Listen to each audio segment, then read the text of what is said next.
What's up, witches? Same sweater, different day, I swear. Happy blessed solstice, everyone. Always feels weird using words like blessed because I'm not Wiccan and I don't necessarily like them, but I think it's like telling someone Merry Christmas. It's just there in my vocabulary. I guess auspicious solstice or transformative solstice would work also. Sorry, weird angle. Phone's on top of the fridge right now. But I'm just gonna do a few quick updates, I guess.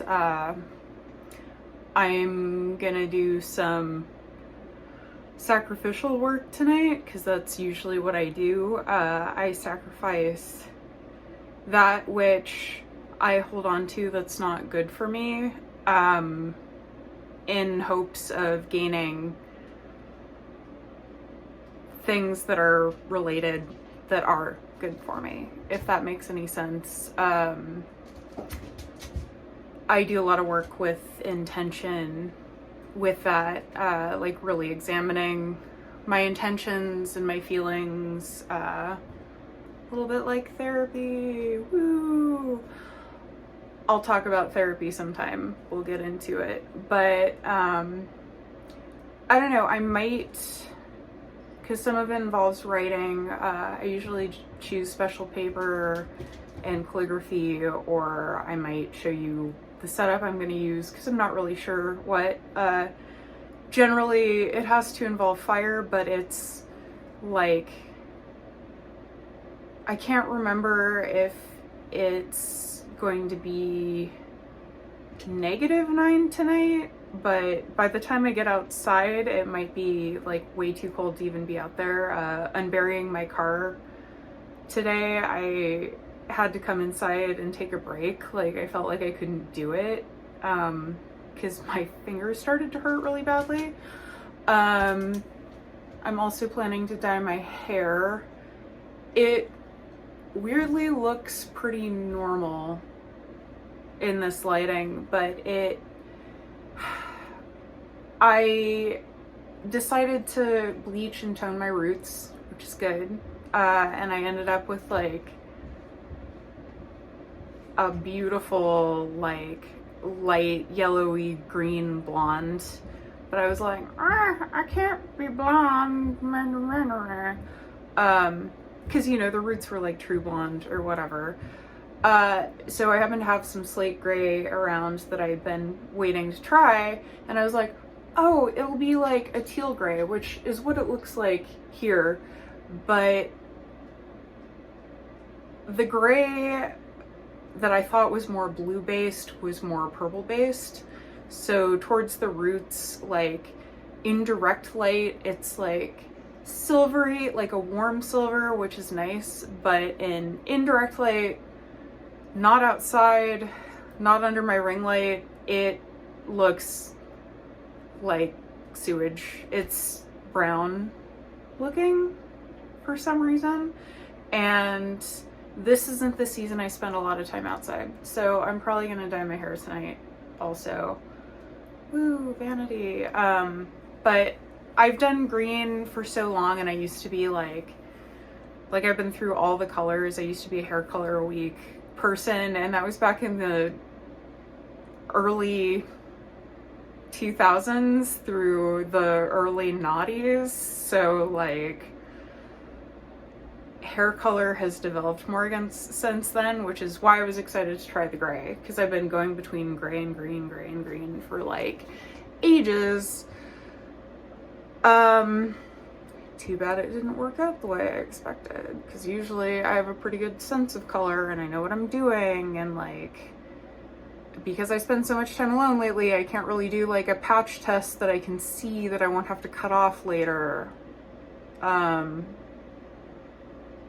Anyway. Gosh, I've got a weird shadow on my cheek, probably because clogged tear duct acts up in cold weather, so I goth tear. Like, I'll be going about my business and just a single tear rolls down, which is aesthetically cool, I guess, but you know, I've had people ask me like, are you crying? I'm like, yeah, because I only cry out of one eye at once while my face is neutral. That's how that works. Oh, also, this is a view of my kitchen. You probably don't get that often.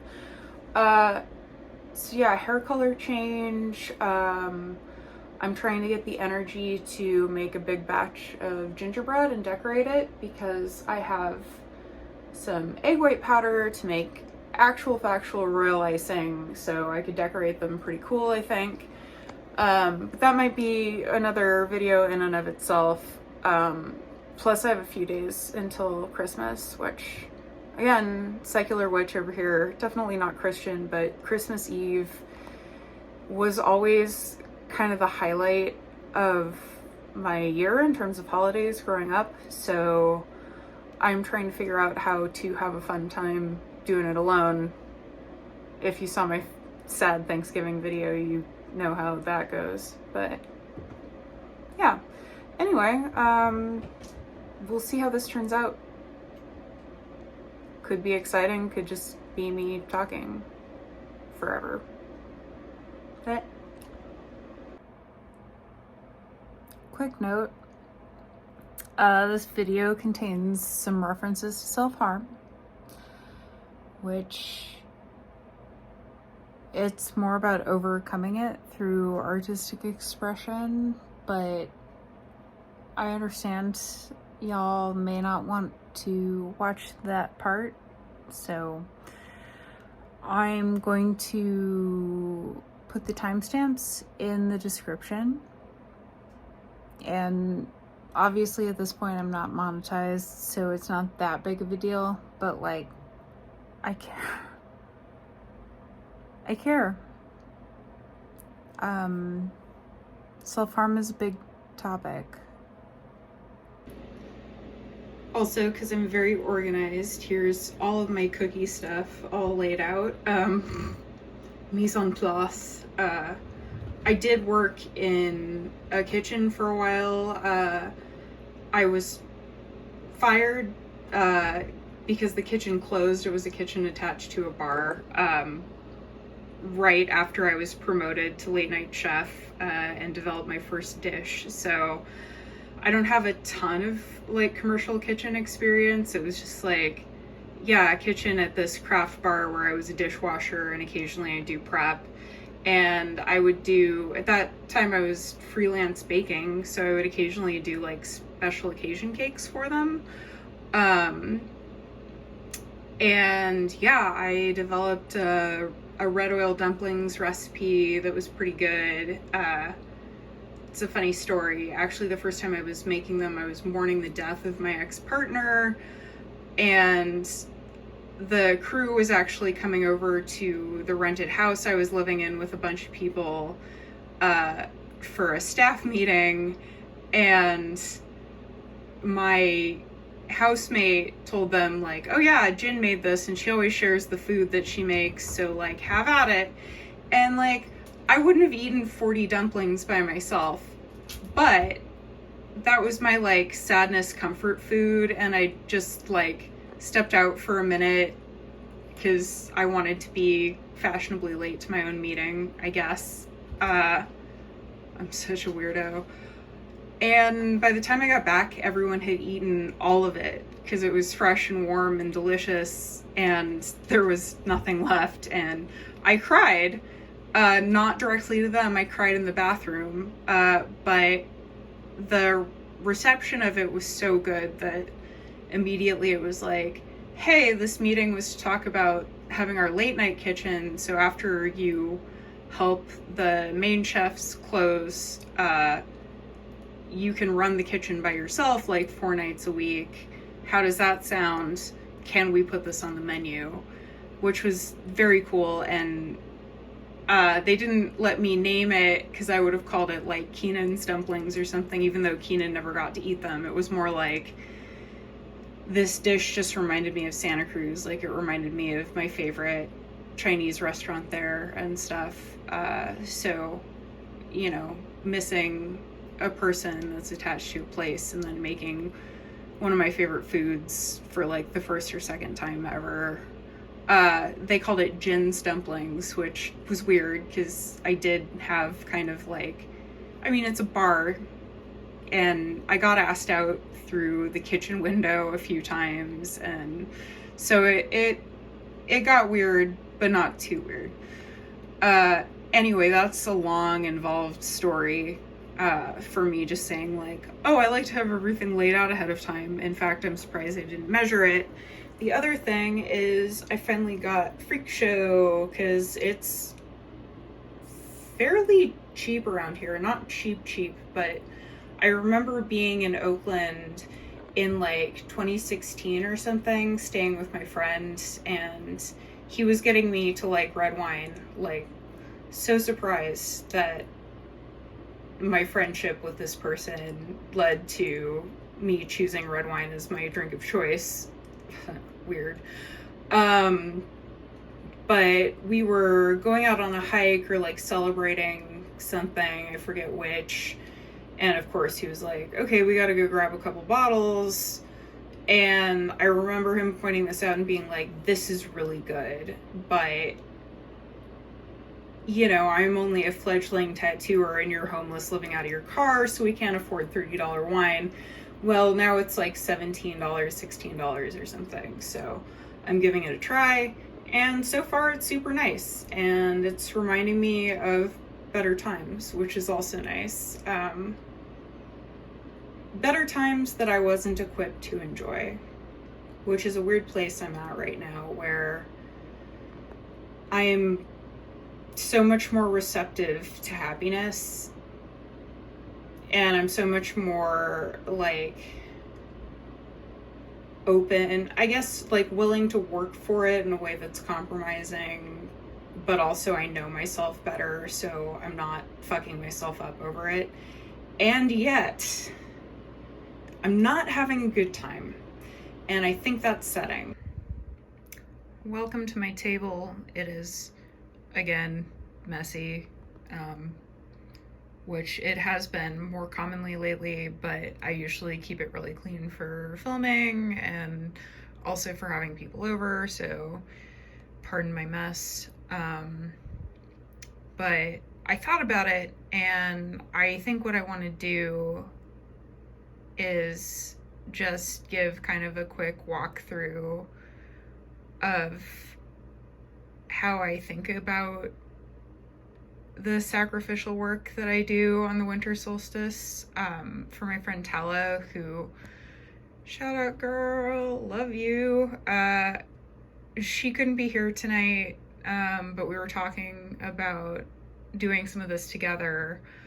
And I said that I would write her a guide to how to do it, or just kind of, I mean, it's not, like I said, again, like solitary, semi-secular witch, like I've come up with my own practices, so it's definitely not a hard and fast thing. And I probably won't film the ritual itself because I feel like filming kind of cheapens things. Sometimes taking a photo or two is nice.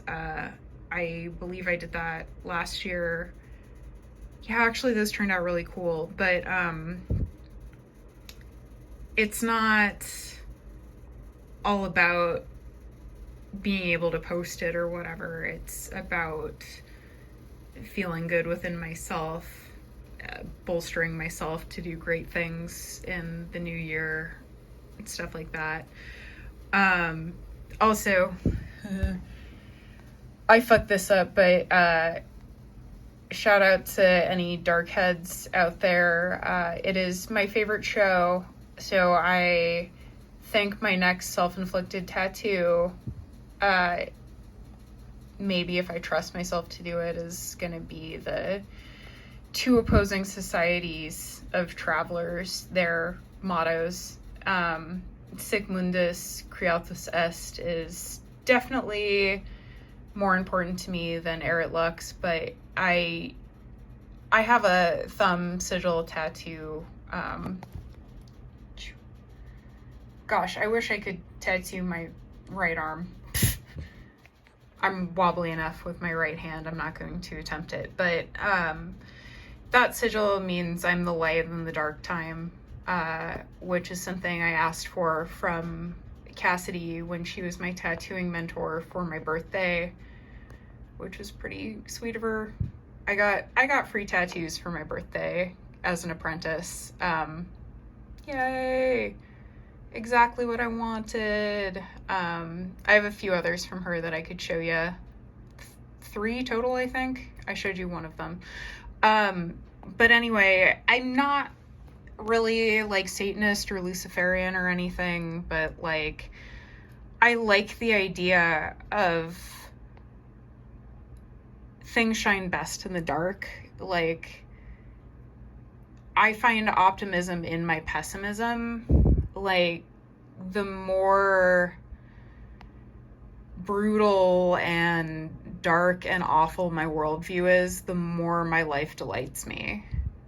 So I've been having a surge of optimism off and on this year, like, oh, like maybe I was kind of dead in my factory job, not tattooing, and maybe this will be better for me, and maybe my relationship was fucked up, but because of all of those expectations of things getting better, it doesn't feel like I've made that much progress, even though I have a beautiful place that I've set up perfectly for myself. Like, I've learned a lot of life skills. I'm doing what I want to be doing, and I've also picked up another at-home job that I can do that will make me enough money to sustain tattooing the way that I am, under the table, tips only. Basically, like, imagine me as an apprentice all over again, except I have most of the technique in my head. I just need to get refamiliarized with it. Anyway, like, despite all of that, which I try to cultivate gratitude for, because pessimism doesn't cancel out gratitude. You can be pessimistic and still be grateful for what you've had, but the, like, flashes of optimism, the flashes of like, oh, this is the perfect solution, this could be great, kind of have made it hard to, like, just be happy. Like, I can be grateful, but where's the just be happy? Just roll with it. Just accept it. Because I'm probably going to be here for a while. I'm probably going to be doing this for a while, and that's fine. It just doesn't feel fine, because I feel like there's a ticking time bomb with the environment and the political climate. I'm in a red state, even though I'm in the most liberal place I could be, in the reddest state I could be. And then the timeline on myself, because people always think I'm younger than I am, but I'm going to be turning 35 next year, which is weird, because 35 feels so much worse thinking about it than 34 did. Like, my 30s haven't bothered me. I've just been like, the older I get, the better I know myself. And it's not like everything outside of me gets better, but like, I hate myself so much less than I did in my 20s. I know how to just be okay so much better than I did in my 20s, which is rad. Like, you don't need to be happy all the time. You can just be okay. But while I've still got the energy to fight and have adventures and be courageous, like, I want to do that, and I just keep getting trapped into not doing that. Or I do that a little, and then something scares me back into my burrow. So, I mean, that's probably part of what I'm going to be working on tonight. But anyway, you know, branching. I'm being very ADD right now, despite the fact that I took my meds. Whatever, I'm hyped up. It's the solstice. Yeah. The whole point of that was, and thus the world is created, means more to me than let there be light.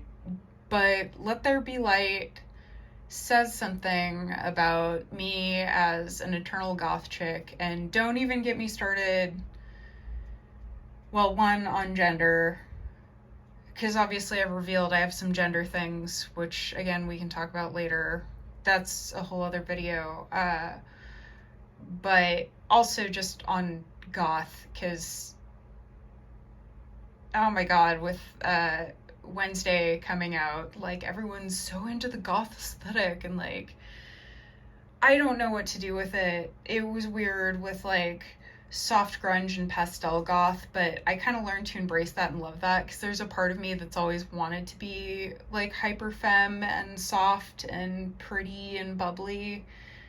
And it was like, okay, so like sparkle goth is a thing. Why can't pastel goth be a thing? Like, you can be miserable and cute at the same time. It's fine. Gosh, I'm getting so into it. But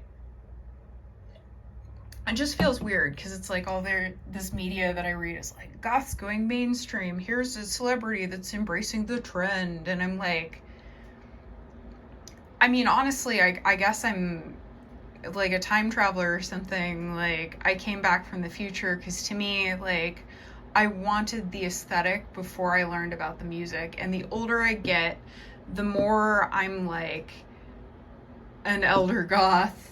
Like, the more I like goth music from the very beginning of the movement, but also the more I like industrial that would have made me cringe at one point, and the less, yeah, it's just weird, because I adopted the culture based on the aesthetic, which is what people do with subcultures now, is like, the aesthetic is adopted, it's trendy, people want to have a look, and there's like no attachment to the culture, and that's fine. Like, I'm all for people expressing themselves. I'm not the teenager that was like, ew, emo's so gross, because everyone mistakes me for an emo or scene kid, but I'm not. Obviously, I'm a romantic goth. Like, holding a parasol and wearing a silk skirt is not what emos do, lol. And then now as an adult, it's like, a lot of the people I connect with are like ex-emos, and they have that feeling about me where it's like, yeah, goths are like shitty, and like, our culture was such a thing, and then all of it is just like, God, I'm not defending millennials. I've never felt like one, but also like, sometimes Gen Z, I'm just like, what is going on with TikTok culture? And like, there's a lot of admiration. Everything's so clever.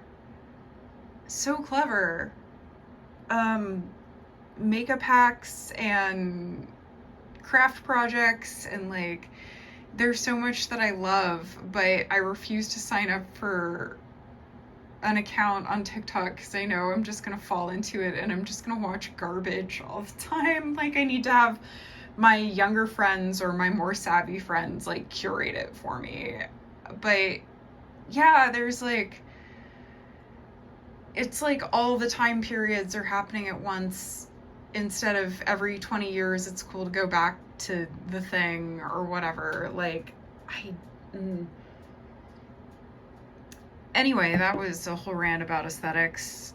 This video is going to be so effing long because I have no editing skills.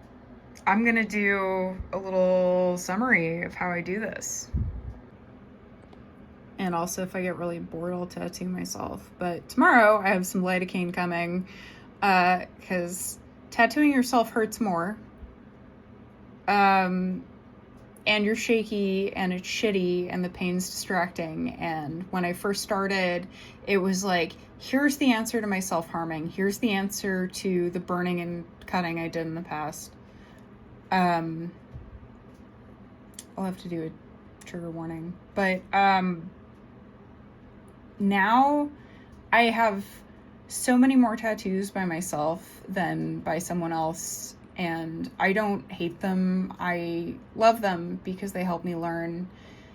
and they're cool concepts, and I always did them at meaningful times, but like, oof, it hurts, and I know it's gonna look like crap, so I'm like, if I can decrease the amount of hurt, excuse me, which also as you get older it hurts more, which is weird.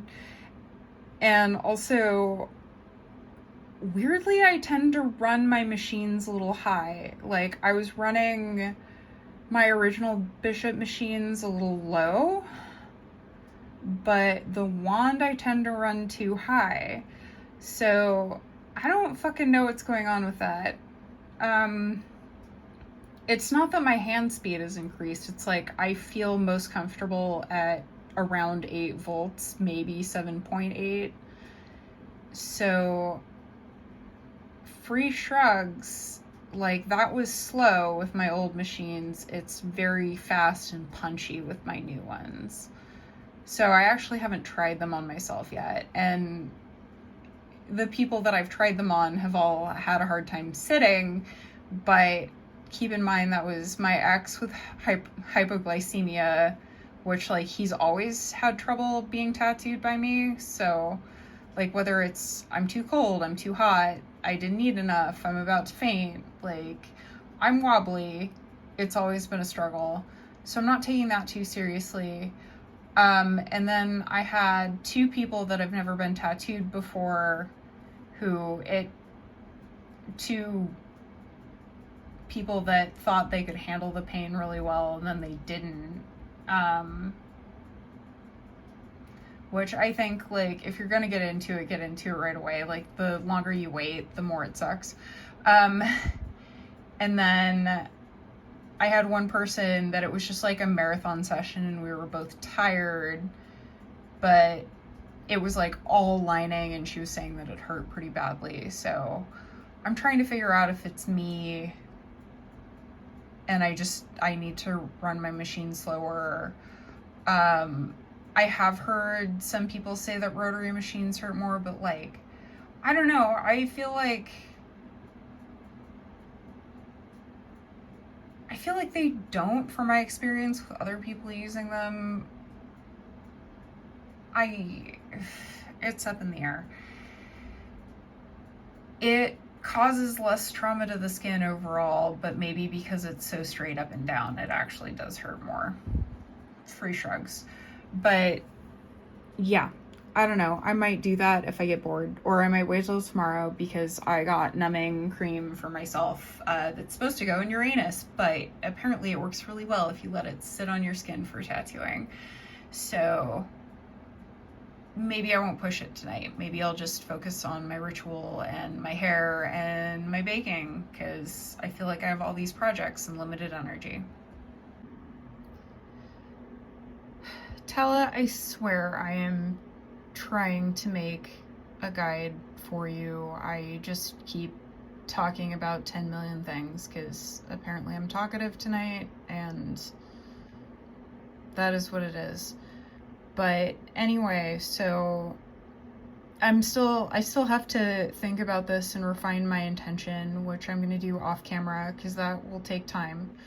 But in front of me, I have some notes that I took, which I took in the dark. So excuse my crappy handwriting, but they're ideas of kind of generally the preciously held negatives that I want to let go of, and the positives that should come from that. Because you can't expect to grow without giving things up. And I have some bad habits of perception and attachment and other things that, like, the main thing is to be careful with your intentions. Like, be very, very clear with yourself and with the universe of what you want.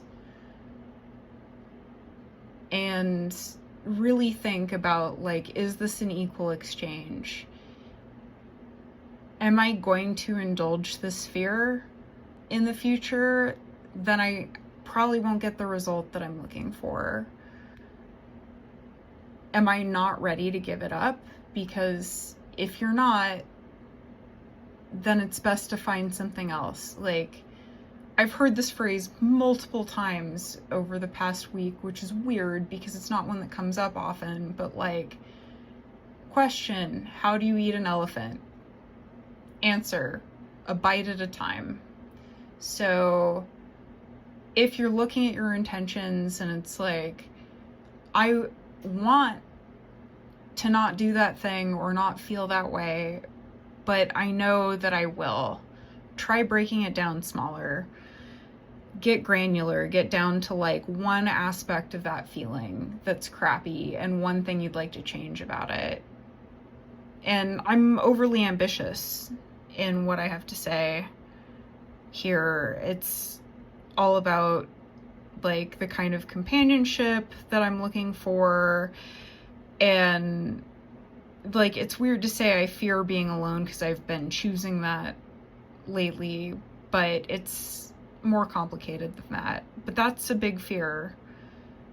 So anyway, I still need to work on refining those intentions, but it's a big thing that you should definitely put time into. And if that's a whole separate thing with meditation or lighting candles and drinking a glass of wine or whatever, I'm cash right now, but I haven't gotten into it. Like, I might take a break to go do the hair thing, or I might get fancy, or I might like really focus on it over dinner. Usually dialing down intention, it's best if I just do it, but tonight I'm all over the place, so I'm not sure.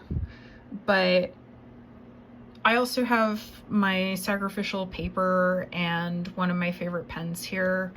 I chose this. It's a gift wrap that I made when I was in Port Townsend with a close friend of mine from a stamp that I carved. And so it's precious to me for that reason. And then also I wrapped Christmas gifts for Riley in it, and he didn't want to keep the paper, my ex, for those who don't know. So I saved the paper because I'm like, well, I stamped on it, I can use it for future gifts or whatever. So it does have like a lot of meaning to it. It's been used more than once. So you don't have to use an important piece of paper, but I suggest it. And I suggest selecting your favorite writing tool because that just, it makes it feel special and meaningful.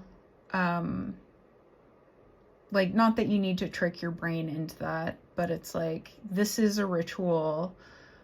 I am intentionally making all of these decisions. So the pen I chose, I just got this one, but it's a red wine Uniposca, which, like, obviously I have a connection to red wine.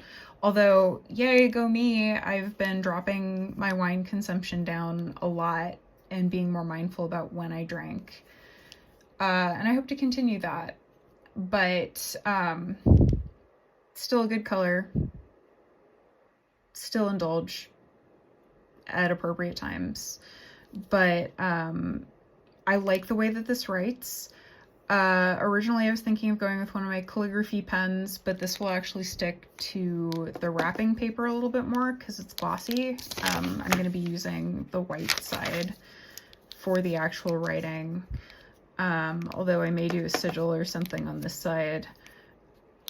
If it's something you enjoy, just pure viscerality of moving your hand, writing with it, it's a color you like, you know that your penmanship will be nice. Or, like I said, usually I do a calligraphy thing, but it's like, F that, I do calligraphy stuff all the time, sort of. So, like, just neat, legible, or even illegible. Like, if you're putting your passion in with chicken scratch, that's fine too. Whatever makes it feel special and emotionally meaningful for you is the most important.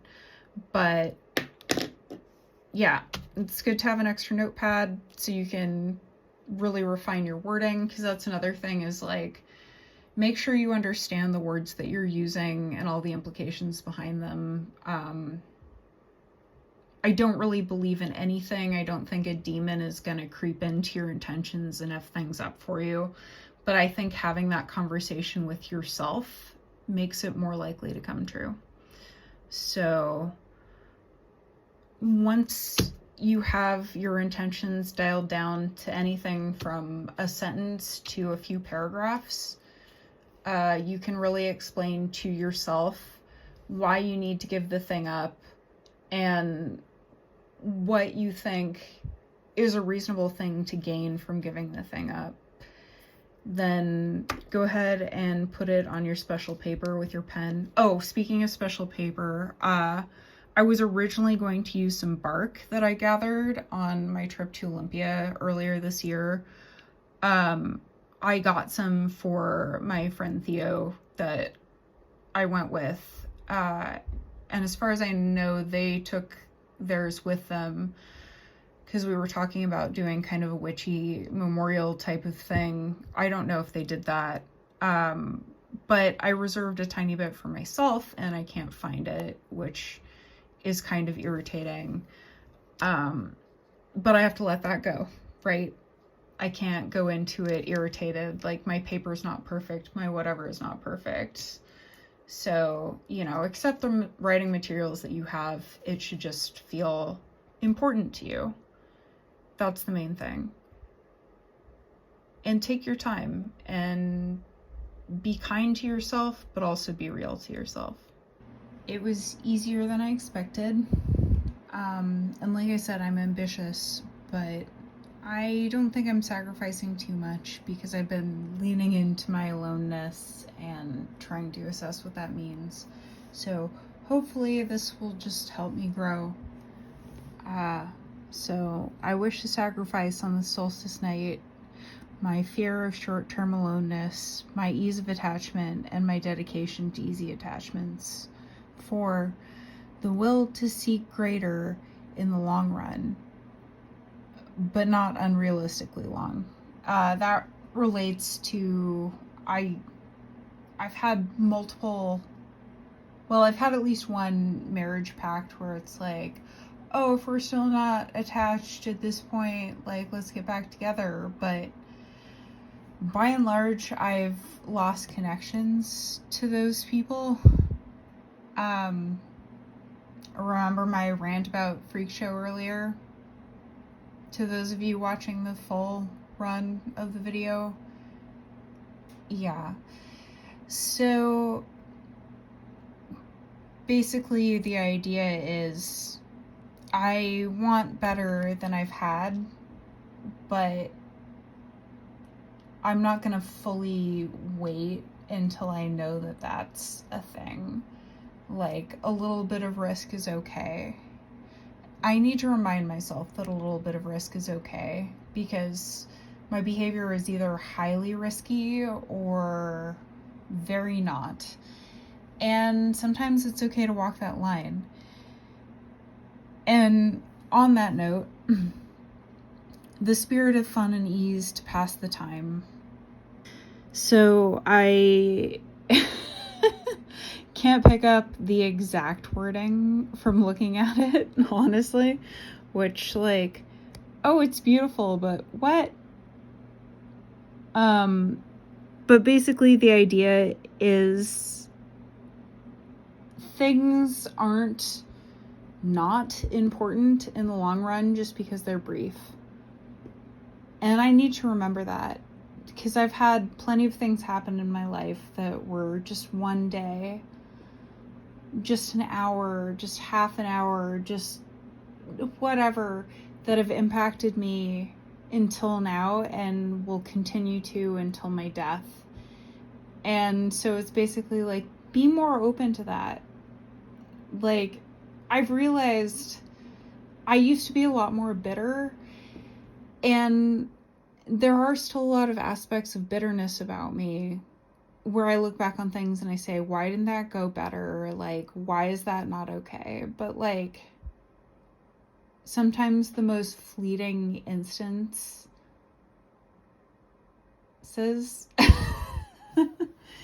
in my life are actually the ones that I think about that give me strength. So it's a reminder to myself to stay open to that. And also just fun. Like, it seems frivolous, but it has its own value. It has its own massive value, just having a good time. And I feel like I haven't had fun, like I've taken everything too seriously since I moved here. So I almost did it on my trip to California, but you know, basically open yourself back up to like something can just be nice and it can't be forever, and you can look back on it and be glad that you did it. So, and then the last one is strength in the face of choice and the power of discernment in the choosing, which is very important because I experience a lot of choice paralysis. I have a lot of problems of ADHD. Yeah. Choices are paralyzing. Too much stimulus is paralyzing. Like, I seek out too much stimulus and it numbs me, but I also have the anxiety that makes me want to manage my stimulus, like manage what's coming into me. And that's hard. That's a hard line to walk. So that's a whole thing that I'm dealing with as a person who should probably have 2 diagnoses but has one. I can take a test and self-diagnose for autism, but like, it's a big fear. And it's funny because I've been joking about it for years because of my inability to maintain eye contact, like my weird things that people think are OCD, but they're not the kind of rituals that I know rituals to be.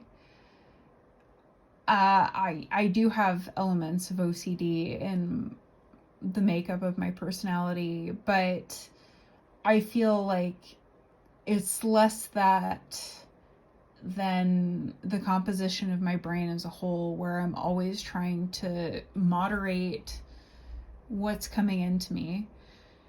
Anyway, so this is my signature. This time I wrote universally reoccurrent, cyclical yet divergent. So mode it be in my name.